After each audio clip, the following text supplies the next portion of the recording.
কামনা করছি। পরিবারের সদস্যদের প্রতি গভীর সমবেদনা জানাচ্ছি। আমি প্রতিটি হত্যাকাণ্ডের নিন্দা জানাই। যে সকল ঘটনা ঘটেছে তা কখনোই কাম্য ছিল না। চট্টগ্রামে সন্ত্রাসীরা বহুতল ভবনের ছাদ থেকে ছাত্রদের হত্যার উদ্দেশ্যে নির্মমভাবে নিচে ছুঁড়ে ফেলে দিয়েছে। অনেক ছাত্রের হাত পায়ের রগ কেটে দেয়, তাদের উপর লাঠি পেটা ও ধারালো অস্ত্র দ্বারা আঘাত করে। একজন মৃত্যুবরণ করেছে, অনেকে মৃত্যুর সাথে পাঞ্জা লড়ছে।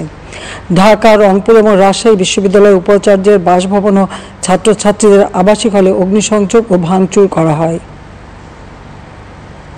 সাধারণ পথচারী, দোকানিদের আক্রমণ, এমনকি রোগীবাহী অ্যাম্বুলেন্স চলাচলে বাধা প্রদান করা হয়।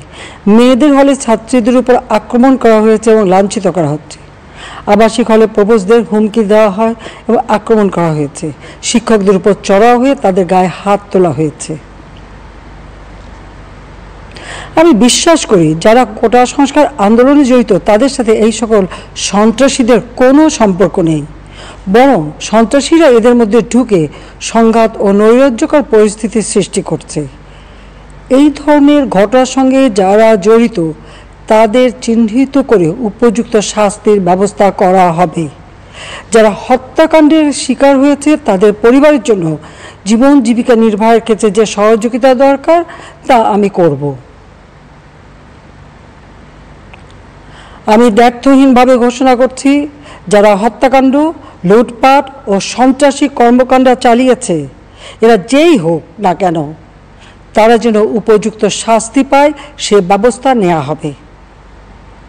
আমি আরও ঘোষণা করছি, হত্যাকাণ্ড সহ যে সকল অনভিপ্রেত ঘটনা ঘটেছে সুষ্ঠু ও ন্যায় বিচারের সাথে সে সকল বিষয় বিচার বিভাগীয় তদন্ত করা হবে।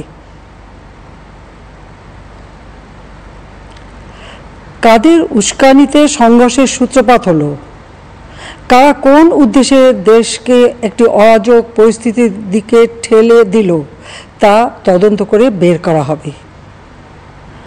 আমি আন্দোলনরত কোমলমতি ছাত্রছাত্রীদের নিরাপত্তা নিয়ে অত্যন্ত উদ্বিগ্ন। এই সন্ত্রাসীরা যে কোনো সময় সংঘাতের পরিবেশ তৈরি করে তাদের ক্ষতি সাধন করতে পারে। তাই শিক্ষার্থীদের পিতা মাতা, অভিভাবক এবং শিক্ষকদের প্রতি আমার আবেদন, তারা যেন তাদের সন্তানদের নিরাপত্তার বিষয়ে সজাগ থাকেন। একই সাথে সকল শিক্ষা প্রতিষ্ঠানের ছাত্রছাত্রীদের নিরাপত্তার বিষয়টি বিশেষভাবে নজর রাখেন। সরকার হাইকোর্টের রায়ের বিরুদ্ধে সর্বোচ্চ আদালতে আপিল করেছে। আপিল আদালতে শুনানির দিন ধার্য করা হয়েছে। আদালত শিক্ষার্থীদের কোনো বক্তব্য থাকলে তা শোনার সুযোগ সৃষ্টি করে দিয়েছে। এই আইনি প্রক্রিয়ার মাধ্যমে সমস্যা সমাধানের সুযোগ রয়েছে। এই আইন প্রক্রিয়া সমাধানের সুযোগ থাকা সত্ত্বেও রাস্তায় আন্দোলনে নেমে দুষ্কৃতিকারীদের সংঘাতের সুযোগ করে দেবেন না। সর্বোচ্চ আদালতের রায় আসা পর্যন্ত ধৈর্য ধরে অপেক্ষা করার জন্য আমি সকলকে বিশেষভাবে অনুরোধ জানাচ্ছি। আমার বিশ্বাস আমাদের ছাত্র সমাজ উচ্চ আদালত থেকে ন্যায় বিচারই পাবে, তাদের হতাশ হতে হবে না। ইনশাল্লাহ মুক্তিযুদ্ধের চেতনায় আমাদের প্রিয় মাতৃভূমিকে সকলের সহযোগিতায় স্মার্ট বাংলাদেশ হিসেবে গড়ে তুলব। আমি আবারও এই অনাকাঙ্ক্ষিত ঘটনায় যারা নিহত হয়েছেন তাদের জন্য গভীর দুঃখ প্রকাশ করছি এবং পরিবারের সদস্যদের প্রতি আমার সমবেদনা জানাচ্ছি।